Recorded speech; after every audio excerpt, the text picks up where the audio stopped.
پہلا سورہ ہے اور آج کی ترتیب کے اعتبار سے اس سورے کا نشان 96 ہے۔ اس سورے کی ابتدائی 5 آیتیں پہلی وحی کے طور پر پیغمبر اکرم صلی اللہ علیہ وآلہ وسلم پر غار حرا میں نازل ہوئی تھی۔ اسی سورے کی 5 مسلسل آیتوں کی تلاوت کا شرف حاصل کیا گیا، جن کے نشانات 6، 7، 8، 9 اور 10 ہیں۔ ان آیات میں پروردگار عالم نے یہ ارشاد فرمایا کہ کلا ان الانسان لیطغی، سنو انسان سرکشی کرتا ہے، ان رآہ استغنا، جب وہ دیکھتا ہے اور جب وہ محسوس کرتا ہے کہ مستغنی ہو گیا تو وہ سرکشی کرتا ہے۔ ان الی ربک الرجعی، حالانکہ ہر حال میں انسان کو تمہارے رب کی بارگاہ ہی میں واپس جانا ہے۔ ارأیت الذی ینہا، تم نے دیکھا کہ یہ سرکشی کرنے والا روکتا ہے عبدن، ہمارے بندے کو، ہمارے اب کو۔ کب روکتا ہے؟ اذا صلی، جب وہ نماز پڑھ رہا ہو۔ تو ان 5 آیتوں میں پروردگار عالم نے انسان کی سرکشی اور انسان کے طغیان پر گفتگو فرمائی اور یہ ارشاد فرمایا کہ انسان کے مزاج میں سرکشی ہے، اس کے مزاج میں طغیان ہے، اس کے مزاج میں بغاوت ہے۔ یہ سرکشی، یہ طغیان اور یہ بغاوت انسان کے مزاج میں کب پیدا ہوتی ہے؟ ان رآہ استغنا، جبکہ وہ یہ محسوس کرے کہ وہ مستغنی ہو گیا، اب اسے کوئی احتیاج نہیں ہے۔ پھر اس کے بعد پروردگار عالم نے یہ ارشاد کیا کہ بھائی اگر اپنے آپ کو وہ مستغنی محسوس بھی کر رہا ہے تو یہ کیوں نہیں سوچتا کہ الٹیمیٹلی اور انجام کار کے طور پر اسے بہرحال پروردگار ہی کی بارگاہ میں واپس جانا ہے۔ ان 3 آیتوں کے فوراً بعد پروردگار نے اس سرکشی کی ایک مثال بیان کی۔ ارأیت الذی ینہا عبدن اذا صلی، بھائی دیکھو ہمارا بندہ نماز پڑھ رہا ہے اور یہ سرکش انسان اسے نماز پڑھنے سے اور عبادت کرنے سے روک رہا ہے، یعنی اس سرکشی کی فوری طور پر ایک مثال دی پروردگار عالم نے۔ اور یہ مثال اس وقت کی ہے جب پیغمبر اکرم صلی اللہ علیہ وآلہ وسلم خانہ کعبہ میں اپنی نبوت کے ابتدائی دور میں نمازیں پڑھا کرتے تھے، اور وہ سرداران قریش اور وہ مشرکین مکہ جو پیغمبر کی نماز کو، ان کے دین کو اور ان کی عبادتوں کو پسند نہیں کرتے تھے، وہ انہیں نماز سے روکنا چاہتے تھے۔ بنیادی بات جو ان 5 آیتوں میں بتلائی گئی وہ بنیادی بات یہ ہے کہ اگر انسان کے مزاج میں استغنا آ جائے تو اس استغنا کے نتیجے میں انسان کے مزاج میں سرکشی اور طغیان آ جائیں گے۔ اچھا، تو اب یہ استغنا آتا کن بنیادوں پر ہے؟ انسان اپنے آپ کو مستغنی محسوس کرے، اپنے آپ کو بغیر احتیاط کے محسوس کرے، وہ بات کیا ہے؟ تو دنیا کی 2 ایسی بنیادی چیزیں ہیں جو اگر انسان میں پائی جائیں تو انسان اپنے آپ کو مستغنی محسوس کرتا ہے۔ پہلی شے ہے اقتدار اور دوسری شے ہے دولت، یعنی مال۔ جہاں بھی اقتدار آ جائے انسان کو یہ احساس ہوتا ہے کہ ہم تو مستغنی ہو گئے، اب ہمارے پاس کوئی احتیاج نہیں رہی۔ اور جہاں انسان کے پاس دولت آ جائے انسان یہ محسوس کرتا ہے کہ ہم مستغنی ہو گئے اور ہمیں اب کسی کی احتیاج نہیں ہے۔ حالانکہ اگر آپ غور فرمائیں تو آپ کو اندازہ ہوگا کہ انسان اپنی پوری توانائیوں کے ساتھ، اپنے پورے اختیار کے ساتھ آغاز میں اور انجام میں انتہائی مجبور ہے۔ یعنی انسان کے پاس توانائیاں ہیں، اختیارات ہیں، لیکن اس انسان کے آغاز میں اور اس انسان کے انجام پر اتنا جبر ہے کہ اس جبر کو اگر آپ محسوس کریں تو آپ کو اندازہ ہوگا کہ جب وہ بلا رہا ہے نا اپنے پاس، تو اگر تم مجبور نہیں ہو تو اس کی بارگاہ میں جانے سے انکار کر دو، اور جب وہ دنیا میں بھیج رہا ہے تو اگر تم مجبور نہیں ہو تو دنیا میں آنے سے انکار کر دو۔ تو نہ انسان دنیا میں آنے سے انکار کر سکتا ہے، نہ انسان دنیا سے جانے پر انکار کر سکتا ہے۔ اس کا مطلب یہ کہ آغاز میں بھی مجبور ہے اور انسان اپنی زندگی کے انجام پر بھی مجبور ہے، اور درمیان میں جو اس کی توانائیوں کا اور اس کے اقتدار کا پیریڈ چل رہا ہے اور عرصہ چل رہا ہے، وہ اس کی احتیاج کا عرصہ ہے جب وہ محتاج ہے. یعنی مال جو انسان کو واقع مستغنی بنا دیتا ہے بہت حد تک، وہی سبب استغنا اگر آپ غور کریں تو سبب احتیاج ہے. اقتدار جو انسان کو مستغنی بنا دیتا ہے، وہی اقتدار اگر آپ توجہ فرمائیں گے تو وہی سبب احتیاج بن جائے گا. اگر آپ کے پاس مال ہے تو آپ محتاج ہیں ایک ایسے شخص کے جو آپ کے مال کی حفاظت کرے، اور اگر آپ کے پاس اقتدار ہے تو آپ محتاج ہیں ایسے اشخاص کے جو آپ کی جان کی حفاظت کریں اور آپ کی زندگی کی حفاظت کریں. تو بتلانا یہی تھا کہ انسان کی پوری زندگی احتیاج میں گزر رہی ہے. انسان اپنی پوری زندگی میں ایک ایک لمحے میں اور ایک ایک سانس کی رمق میں محتاج ہے. لیکن یہ انسان کا مزاج ہے کہ جہاں اس میں استغنا پیدا ہوا وہاں اس نے سرکشی اختیار کی. بھائی استغنا کے معنی کیا ہے؟ یہ جو لفظ قرآن مجید نے استعمال کیا، دیکھیے دو لفظ ہیں عربی زبان میں، ایک ہے غنا اور ایک ہے استغنا. غنا کے معنی مالدار ہونا اور استغنا کے معنی اپنے آپ کو مالدار محسوس کرنا. تو پروردگار نے غنی ہونے پر اعتراض نہیں کیا، غنی ہونے کے اس احساس پہ اعتراض کیا جو احساس غنی ہونے کے بعد انسان میں ڈیولپ ہوتا ہے اور انسان میں پیدا ہوتا ہے. اچھا، اب مال آیا اور انسان میں استغنا آیا، اور جہاں استغنا آیا سرکشی پیدا ہوئی.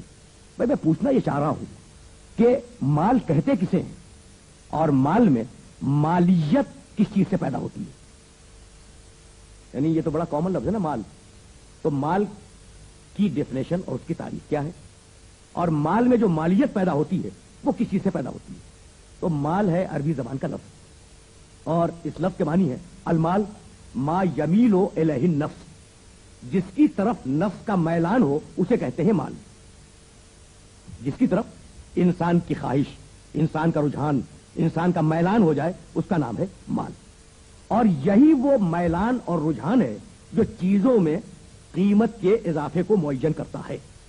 اب میں آپ کی خدمت میں اس کی مثال پیش کر دوں تاکہ بات واضح ہو جائے. بھائی سونا انسان کی بنیادی ضرورتوں میں کہاں کام آتا ہے؟ یہ ہیرے جواہرات جو پہاڑوں سے کھود کھود کر نکالے جاتے ہیں وہ انسان کی بنیادی ضرورتوں میں کس مقام پہ کام آتے ہیں؟ اس کے مقابلے پر پانی انسان کی بنیادی ضرورت ہے یا نہیں؟ روٹی انسان کی بنیادی ضرورت ہے یا نہیں ہے؟ روٹی بنیادی ضرورت ہے، پانی بنیادی ضرورت ہے، جبکہ سونا بنیادی ضرورت نہیں ہے، تعیشات میں شامل ہے، جواہرات تعیشات میں شامل ہے. لیکن یہ میلان ہے انسان کا، یہ انسان کی خواہش ہے، یہ اس کے نفس کا رجحان ہے کہ پانی کو سستا کر دیتا ہے، روٹی کو سستا کر دیتا ہے، اور سونے کو اور جواہرات کو مہنگا کر دیتا ہے. تو مالیت جو کسی شے میں پیدا ہوئی وہ فقط اور فقط انسان کے رجحان اور انسان کی طلب کی بنیاد پر، جیسا کہ معاشیات میں رسد اور طلب کے فلسفے کو بیان کیا گیا ہے کہ جتنے زیادہ لوگ کسی چیز کا طلب کریں گے اور کسی چیز کا مطالبہ کریں گے اتنی ہی وہ چیز معاشرے میں گراں ہو جائے گی. تو اب سوال یہ ہے کہ خود ہمارے اندر اگر قیمت پیدا ہو کہ یہ قیمتی انسان ہے اور یہ بے قیمت انسان ہے تو وہ کس بنیاد کے اوپر؟ تو اس کے لیے پروردگار عالم نے پورے قرآن مجید میں جو واحد اصول اور واحد کلیہ دیا ہے وہ کلیہ اور وہ اصول ہے اس کی ابدیت کا اصول، کہ اگر معیار ابدیت پر پورے اتر رہے ہو تو تم ہماری نگاہ میں قیمتی ہو، اور اگر معیار ابدیت پہ پورے نہیں اتر رہے ہو تو تم ہماری نگاہ میں قیمت نہیں رکھتے. اگر یہ بات واضح ہوئی تو مجھے ذرا سا اس منزل فکر سے آگے بڑھنے کی اجازت دے دیں. بھائی عجیب بات یہ کہ مال کی قیمت معین ہو انسان کے رجحان سے اور انسان کی قیمت معین ہو اللہ کی ابدیت سے. بھائی اسی کے دو نمونے قرآن مجید نے دیے. ارشاد فرمایا وَمِنَ النَّاسِ، بھائی دیکھیے گا کہ انسان کی قیمت کیسے معین ہو رہی ہے. وَمِنَ النَّاسِ مَن یشری نَفْسَهُ ابتغاء مرضات اللہ واللہ رؤوف بالعباد. بھائی ایسے انسان بھی ہیں جو اپنے نفس کو، اپنے رجحانات کو، اپنے میلانات کو بیچ دیتے ہیں اور اللہ کی مرضی کو خرید دیتے ہیں. واللہ رؤوف بالعباد، اور اللہ اپنے بندوں پہ بہت مہربان ہے. تو اب انسان میں قیمت اور انسان کی قیمت اس وقت معین ہوگی اور انسان میں گرا بہائی اس وقت پیدا ہوگی جب وہ مرضی لے نفس کو دے، یعنی پروردگار کی مرضی کی تلاش میں رہے. بھائی توجہ رکھیے گا، یہ ایک درجہ ہے انسانیت کا کہ انسان اپنے اندر قیمت پیدا کرنے کے لیے پروردگار کی مرضی کی تلاش میں رہے. اور اب اس سے بلند درجہ انسان کی قیمت کا وہ ہے جو परवरदिगार ने सूरह वज़्ज़ुहा में कहा कि बिस्मिल्लाहिर रहमानिर रहीम वज़्ज़ुहा वल्लैलि इज़ा सजा मा वद्दअका रब्बुका वमा क़ला वलल आखिरतु खैरुल लका मिनल ऊला वलसौफा युअतीका रब्बुका फतरज़ा। हबीब, दिन के गर्म वक्त की कसम। हबीब, जब रात अंधेरी हो जाए और पूरी तरह तारीख हो जाए उस वक्त की कसम। मा वद्दअका रब्बुका वमा क़ला, तुम्हारा रब तुमसे कभी नाराज नहीं हुआ और तुम्हारे रब ने तुम्हें कभी छोड़ा नहीं। वलल आखिरतु खैरुल लका मिनल ऊला, और हबीब तुम्हारा अंजाम तुम्हारे आगाज से बेहतर होगा, तुम्हारी आखिरत तुम्हारी दुनिया से बेहतर होगी। वलसौफा युअतीका रब्बुका फतरज़ा, और हबीब हम तुम्हें इतना अता करेंगे कि तुम हमसे राजी हो जाओगे। तो एक मंजिल इंसानियत की वो थी जब बंदा अल्लाह की मर्जी की तलाश में जाए, और दूसरी मंजिल इंसानियत की वो है कि जब खुदा खुद बंदे की मर्जी की तलाश में आए, और यह है मकाम मोहम्मदियत। इस मकाम का नाम है, इस मकाम का नाम है मकाम खत्म नबुव्वत और मकाम मोहम्मदियत। अब हम फिर वापस जा रहे हैं उस मौजूद फिक्र की तरफ जहां परवरदिगार ने तुग़यान और अब्दियत का मुआवजा किया। कल्ला इन्नल इंसान लयतग़ा अन रआहु इस्तग़ना। देखो, ये इंसान बड़ी सरकशी इख्तियार कर रहा है, ये इंसान बड़ी सरकशी की मंजिलों में है। और ये कब सरकशी की मंजिलों में आया? जब उसने अपने आप को दौलतमंद महसूस किया, जब उसने अपने आप को साहिब माल महसूस किया। तो अज़ीज़ान मोहतरम, मेरी इस बात को हमेशा याद रखें कि ज़हनियत हमेशा तय करती है कि शय अच्छी है या बुरी है। मैंने इसी फोरम से किसी मंजिल फिक्र पर यह जुमला अर्ज किया था कि कुरान की निगाह में माल बुरा नहीं है, कुरान की निगाह में दौलत का जमा करना बुरा नहीं है, कुरान की निगाह में ज़हनियत बुरी है। यही माल अगर अच्छी ज़हनियत के साथ हो तो खदीजतुल कुबरा कहलाए, और यही माल अगर बुरी ज़हनियत के साथ हो तो कारून कहलाए। तो माल बुरा नहीं है, लेकिन उसके बावजूद जहां माल आया, नफ्सियात इंसानी ने पुकारा और कुरान मजीद ने आवाज दी कि देखो इसके पास माल आ गया और इसमें सरकशी पैदा हो गई। तो माल हमेशा इंसान के अंदर सरकशी पैदा करता है। यह है नफ्सियात इंसानी का वो बयान जो कुरान मजीद ने पेश किया। लेकिन हमारी आज की मुहज़्ज़ब दुनिया और हमारा आज का मुहज़्ज़ब मुआशरा यह ख्याल करता है कि भाई फलां शख्स से अल्लाह बहुत खुश है।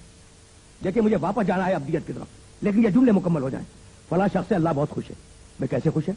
कितना नवाज दिया, कितना उसे मालामाल कर दिया, कितनी उसके पास दौलत आ गई।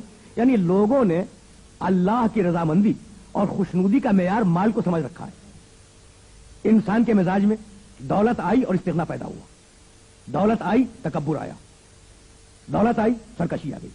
लेकिन परवरदिगार आलम ऐसे नमूने अब्दियत के उसी कुरान मजीद में दिखलाता है जिनके पास दौलत थी, जिनके पास इख्तिदार था, और उसके बाद ऐसी अब्दियत और ऐसी फरोतनी दिखलाई उन्होंने, ऐसी फरोतनी दिखलाई कि वो कयामत तक के लिए कुरान मजीद में कोट हो गई। भाई हजरत यूसुफ अलैहिस्सलाम इख्तिदार भी है, माल भी है। यूसुफ अलैहिस्सलाम बादशाह भी है, और जाहिर है कि जब बादशाह है तो खजानों की सारी कुंजियां उनके पास है, जैसा कि सूरह यूसुफ में परवरदिगार ने उसे जिक्र फरमाया है। 12वां सूरा कुरान मजीद का। क्या कहते हैं यूसुफ अलैहिस्सलाम? रब्बे कद आतैतनी मिनल मुल्क व अल्लमतनी मिन तावीलिल अहादीस फातिरस समावाति वल अर्ज़ तवफ़्फ़नी मुस्लिमा वल्हिक़नी बिस्सालिहीन। परवरदिगार, ये मेरे पास माल है, ये मेरे पास इख्तिदार है, मैं इस पे अकड़ नहीं रहा हूं। माल भी तेरा दिया हुआ है, इख्तिदार भी तेरा दिया हुआ है। ऐ आसमान और जमीन के खालिक, ऐ आसमान और जमीन के खालिक, जब मुझे मौत आए तो मैं तेरी बंदगी में मरूं, तेरे इस्लाम पे मरूं।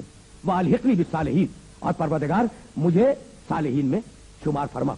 यह है वो मकाम अब्दियत जहां परवरदिगार आलम पूरी इंसानियत को और पूरी बंदगी को लेकर जाना चाह रहा है।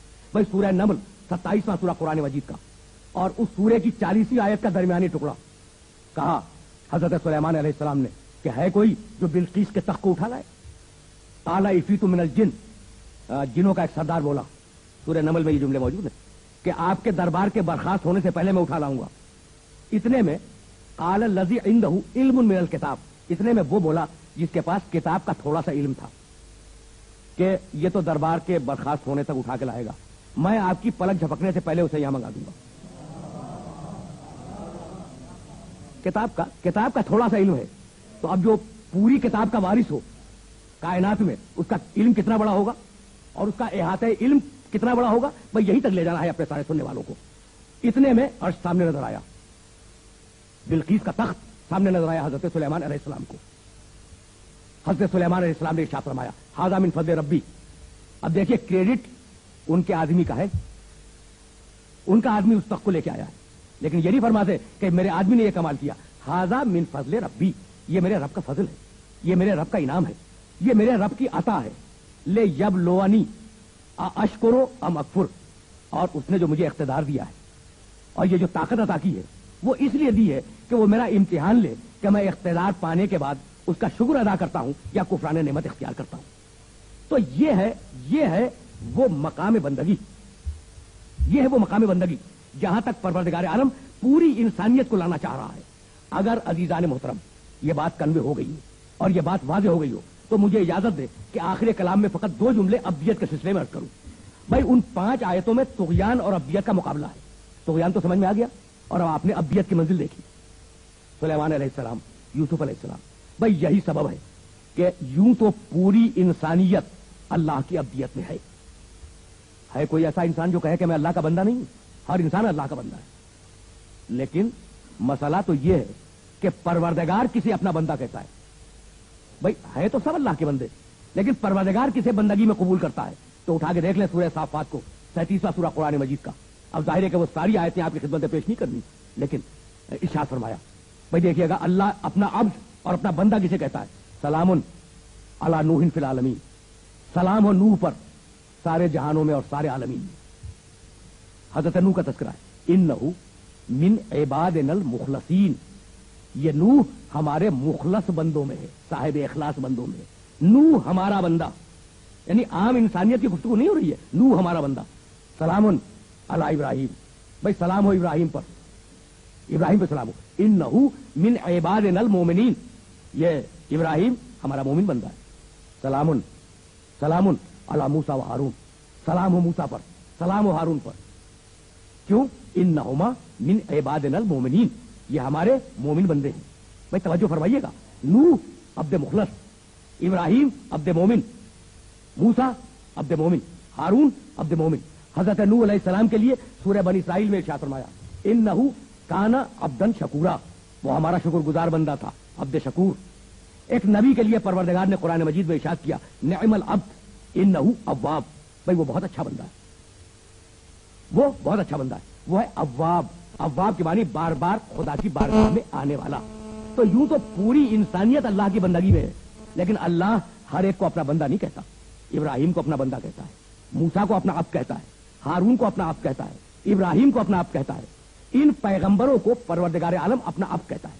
भाई गुफ्तगू आखिरी मंजिलों से करीब हो गई, लेकिन कोई अब्द मोमिन है, भाई तवज्जो रखिएगा, ईमान रखने वाला अब्द, कोई अब्द शकूर है, शुक्र अदा करने वाला अब्द, कोई अब्द मुखलस है, साहिब इखलास अब्द। तो यही है ना, यानी सिफतें लगाई, इखलास, ईमान, शुक्र, अव्वाबियत। हर नबी के साथ एक सिफत लगी कि ये ईमान रखने वाला बंदा, ये शुक्र करने वाला बंदा, ये बार बार हमारी बारगाह में आने वाला बंदा, ये उस मकाम पर फाइज बंदा जिस मकाम पर कम बंदे गए। तो सिफतें लगी, लेकिन जब परवरदिगार ने पैगंबर अकरम का जिक्र किया, हमारे नबी का जिक्र किया, तो इस शान के साथ जिक्र किया, बिस्मिल्लाहिर्रहमानिर रहीम, सुब्हानल्लज़ी अस्रा बिअब्दिही लैलन मिनल मस्जिदिल हराम इलल मस्जिदिल अक्सा, बाबरकत वल्लाह, जो ले गया अपने बंदे को। अब्द मुखलस नहीं, अब्द शकूर नहीं, अब्द अव्वाब नहीं, अब्द मोमिन नहीं, सिर्फ बंदा कहा। तवज्जो फरमाई आपने, सूरह बनी इसराइल की पहली आयत, बाबरकत वल्लाह, जो ले गया अपने अब्द को और अपने बंदे को मस्जिदुल हराम से मस्जिद अक्सा तक। सूरह नज्म में कहा, फ़अौहा इला अब्दिही मा औहा, वही की परवरदिगार ने अपने अब्द पर जो भी वही की। अब्द मुखलस नहीं, अब्द शकूर नहीं, अब्द मोमिन नहीं, अब्द अव्वाब नहीं। सूरह फुरकान की पहली आयत में इरशाद किया, बिस्मिल्लाहिर्रहमानिर रहीम, तबारकल्लज़ी नज़्ज़लल फुरकान अला अब्दिही लियकूना लिल आलमीन नज़ीरा, बाबरकत वल्लाह, जिसने कुरान को नाजिल किया अपने अब्द पर, ताकि ये अब्द पूरी कायनात का रसूल बन जाए। सूरह बकर में इरशाद किया, इन कुंतुम फी रैबिन मिम्मा नज़्ज़लना अला अब्दिना, अगर तुम शुबहे में हो कि हमारे अब्द पर और हमारे बंदे पर जो किताब नाजिल हो रही है वो हमारी किताब नहीं है, तो लाओ एक सूरा बना के ले आओ। تو آپ نے توجہ فرمائی ابراہیم کے لیے صفت ہے کہ وہ عبد مخلص عبد مومن ہے، نوح کے لیے صفت ہے وہ عبد شکور ہے، داؤد علیہ السلام کے لیے صفت ہے وہ عبد اواب ہے. بھائی صفتیں لگ رہی ہیں نا، لیکن جہاں پیغمبر کا تذکرہ ہے وہاں فقط عبد، نہ عبد شکور کہا، نہ عبد مومن کہا، نہ عبد مخلص کہا، نہ عبد اواب کہا. تو آخر بات کیا ہے؟ کیا پیغمبر میں یہ صفتیں نہیں تھیں؟ ہمارے نبی میں یہ صفتیں نہیں تھیں؟ تو عزیزوں بات کل اتنی ہے کہ تلک الرسل فضلنا بعضهم علی بعض، رسول مختلف خصوصیتوں میں اور مختلف صفتوں میں بعض پر فضیلت رکھتے ہیں. تو کسی میں اگر صفت شکر زیادہ تھی دوسروں کے نسبت تو پروردگار نے کہا یہ عبد شکور ہے، اور کسی میں اگر صفت ایمان زیادہ تھی دوسروں کی نسبت تو پروردگار نے کہا یہ عبد مومن ہے. کوئی اگر دوسرے پیغمبروں کی نسبت بار بار اللہ کی بارگاہ میں جا رہا تھا تو پروردگار نے کہا یہ عبد اواب ہے. لیکن اب پیغمبروں میں ایک ایسا رسول آیا جو صفت شکر میں بھی کمال پہ تھا، صفت صبر میں بھی کمال پہ تھا، صفت ایمان میں بھی کمال پہ تھا. تو اب قرآن نے طے کیا کہ ساری صفتیں ہٹاؤ، فقط اس کی عبدیت کا اعلان کرو. وآخر دعوانا ان الحمد للہ رب العالمین.